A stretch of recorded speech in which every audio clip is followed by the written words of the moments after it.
minasyaitonirrajim. Bismillahirrahmanirrahim. Assalamualaikum warahmatullahi wabarakatuh. Alhamdulillah. Allahumma rabbana lakal hamd anta qayyimus samawati wal ard mufin. Allahumma salli ala Muhammad wa ala ali Muhammad. Baiklah saudara warganet dimanapun anda berada, alhamdulillah kembali kita di kajian Al-Quran secara tafsiriyah. Adapun surah yang kita bahas masih di surah Maryam di ayat 57 sampai dengan 63. Sebelum kita bahas secara tafsiriyah, mari kita baca secara bersama-sama ayat yang kita akan bahas berikut ini.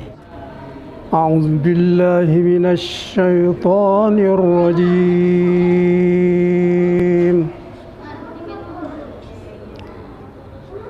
Bismillahirrahmanirrahim.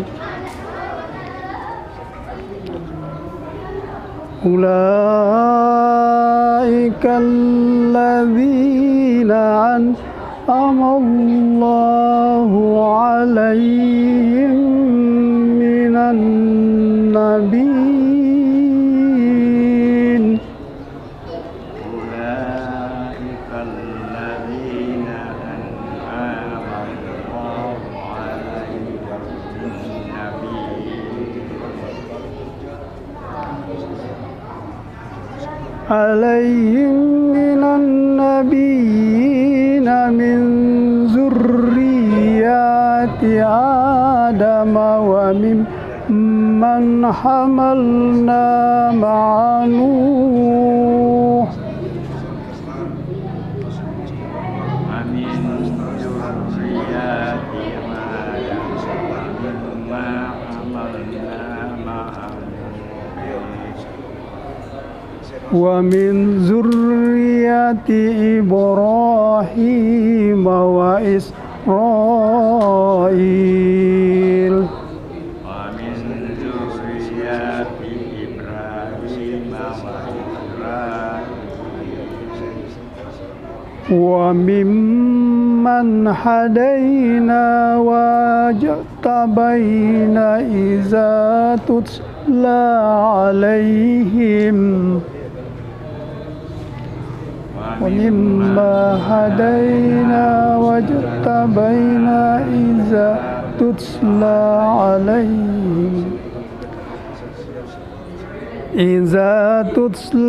عَلَيْهِمْ آيَاتُ الرَّحْمَنِ خَرُّوا سُجَّدًا وَبُكِيًّا. إذا تتلى عليهم آيات الرحمن خروا سجدا وبكيا. فخلف من بعدهم خلف أضاعوا الصلاة.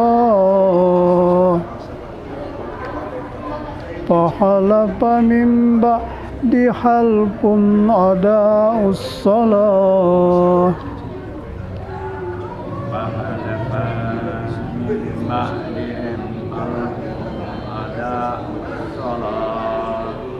واتبعوا الشهوات فسوف يلقون غيا. واتبعوا الشهوات فسوف يلقون غيا.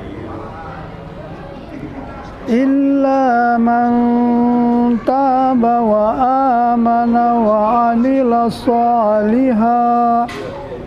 إلا من تاب وآمن وعمل صالحا فأولئك يدخلون الجنة ولا يظلمون شيئا.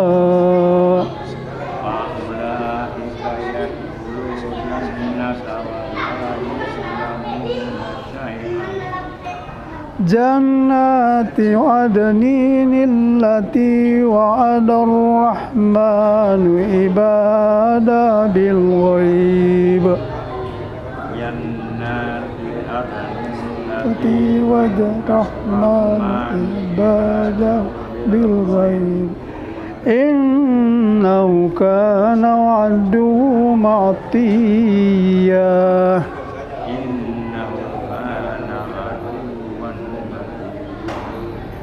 لا يسمعون فيها لغوا إلا سلاما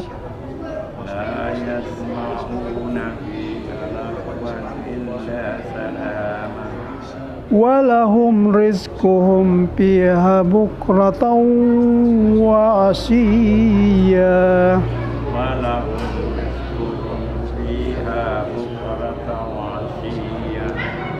تلك الجنة التي نورث من عبادنا من كان تقيا تلك الجنة التي نورث من عبادنا من كان تقيا صدق الله العظيم.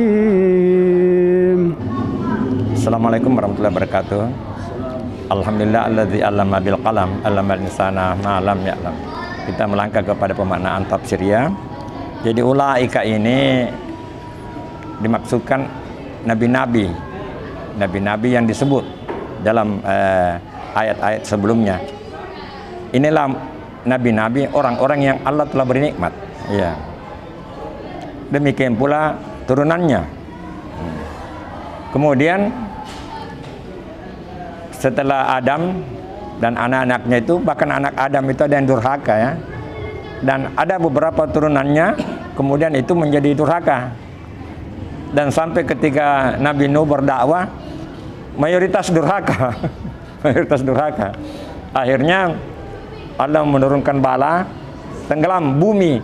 Jadi sebenarnya bukan bumi secara keseluruhan, tapi bumi atau daerah, negeri yang dihuni oleh umat manusia saat itu. Memang manusia pada saat itu masih langka, tapi kan tumbuhan binatang sudah berkembang saat itu.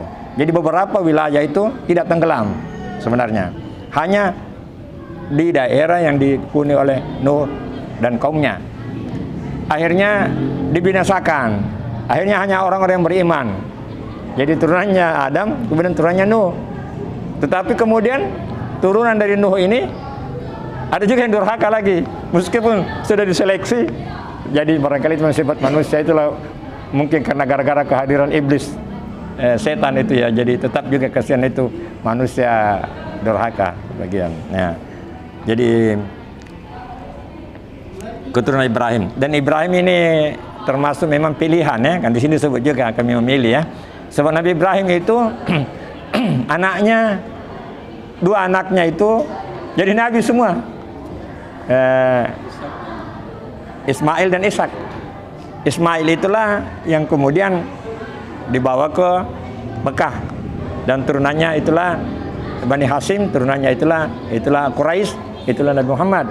Sedangkan Ishak itu di Palestina berkembang biak. Nah, inilah banyak yang turunannya ke kaum Nasrani, itu Ishak. Ya. Ibrahim, kemudian anaknya Yakub, Israel ini jadi nabi juga, Yusuf ya, Yusuf alaihissalam. Jadi ini Nabi Ibrahim ini turunannya jadi nabi, anaknya dan cucunya, masya Allah ya. Dan berkembanglah manusia. Jadi bagi mereka yang tetap mengikuti ajaran nabi-nabi itu tentu akan dijanjikan dengan surga. Tetapi ada juga yang mengikuti hawa nafsunya. Karena kita hidup di dunia ini kan itu ya, mengikuti petunjuk Allah atau mengikuti hawa nafsu. Itu secara garis besarnya dua itu.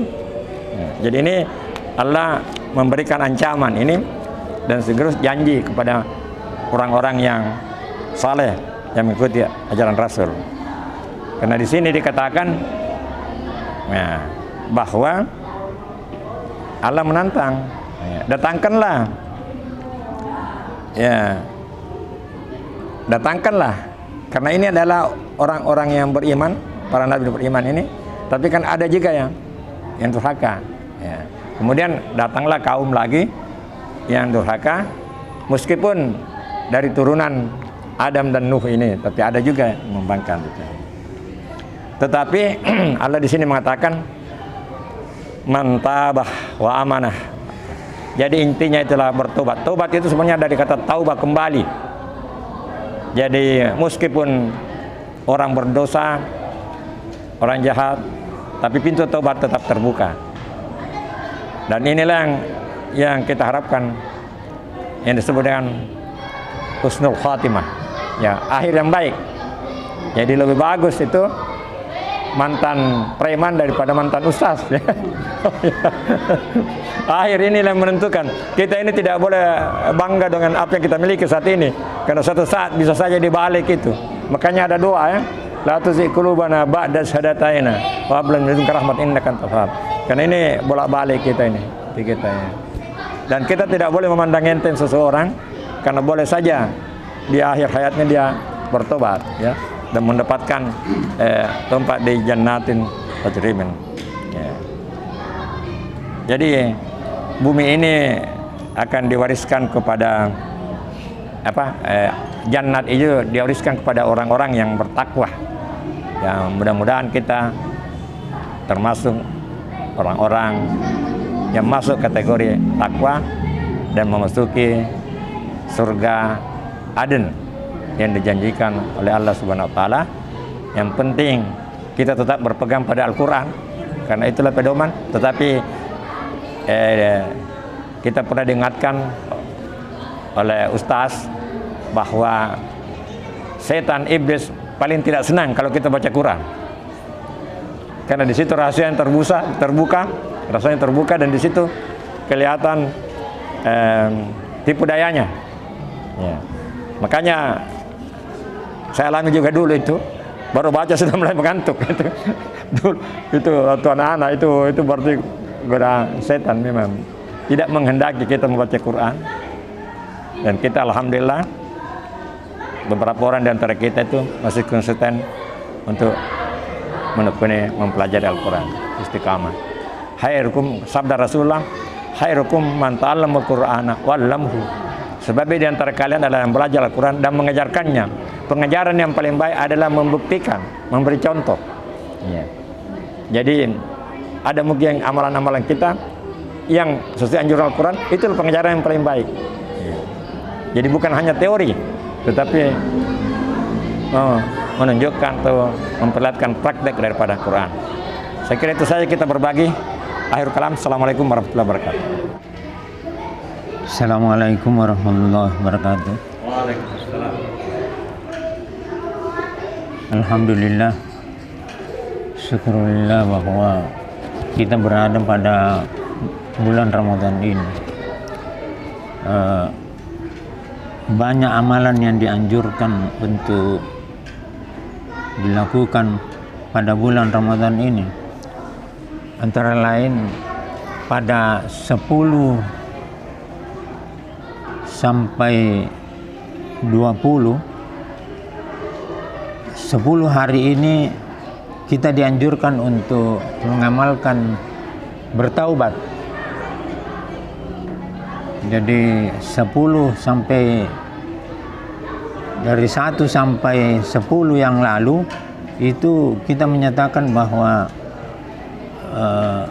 kita mendapatkan informasi bahwa kita mendapatkan rahmat. Maka dibacalah doa-doa mengenai soal rahmat. Kita berharap supaya kita diberikan rahmat yang dijanjikan itu, bahwa pada 10 sampai 20 ini kita dianjurkan untuk bertaubat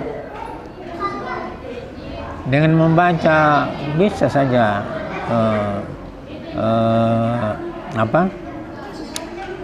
Sayyidul ya, Allahumma anta rabbi la ilaha illa anta khalaqtani wa ana abduka wa ala ahdika wa ahdika mastata'tu a'udzubika min syarri ma sana'tu abu laka bi ni'matika alayya faghfirli fa innahu la yaghfiru dzunuba illa anta. Itu antara lain. Bisa juga Allahumma gfirli dunubi ya arhamar rahimin. Itu singkat itu. 10 banyak dibaca itu supaya kita mendapat ampunan dari Allah Subhanahu wa taala. Mudah-mudahan dalam bulan puasa ini amalan itu nanti kita mendapat karunia dari Allah bahwa pada bulan puasa ini kita bertaubat. Nah, itu sekedar anjuran dan ini saya dapat di buku lama dari orang tua-tua di kalangan keluarga kami bahwa dibagi 10 satu hari pertama sampai 10 diamalkan itu tadi menyatakan alhamdulillah kita mendapat nikmat dari Allah Subhanahu wa taala. Yang bulan yang 10 hari terakhir ini sampai 20 kita bertaubat, dan seterusnya ada lagi untuk 21 terakhir sampai 30. Ya, insya Allah kita bertaubat supaya kita bisa dengan tadi itu Sayyidul istighfar itu, atau tadi yang doa yang singkat itu. Baik, saya sambung sedikit dengan Pak Bakri. Pak Bakri ini kaitkan dengan puasa ya, bulan puasa ini, bahwa di akhir-akhir Ramadan itu orang melakukan taubat ya, diharapkan begitu. Ini ada kaitannya dengan ayat 60 ya. Kecuali orang yang bertaubat. Tadi ayat 59 ini orang-orang yang akan disiksa yang menyia-nyiakan sholat dan mengikuti hawa nafsunya. Nah, ini nanti diancam dengan siksaan. Nah, kemudian di ayat 60 ini kaitan dengan Pak Bakri tadi itu, kecuali orang-orang yang bertaubat. Ya, jadi setelah dia melakukan tadi menyia-nyiakan sholat dan mengikuti hawa nafsunya, dia kembali bertaubat. Tentu di sini taubatun nasuha ya, bukan tobat-tobat yang istilah bagusnya nasu ladang ya.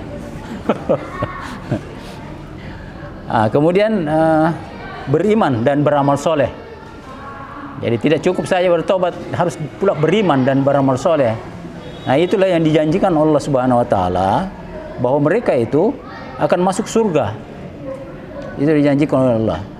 Dan mereka tidak dianiaya sedikit pun. Ya, seperti kita ketahui bersama bahwa semua orang masuk surga, yang penting ada iman.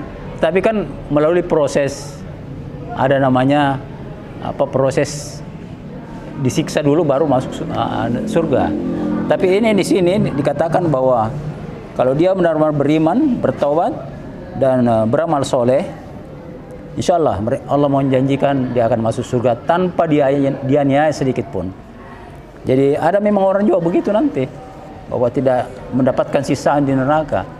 Mungkin tobatnya ini tobat nasuha ya, benar-benar tobat dan dia melaksanakan amal-amal soleh dan berbuat baik.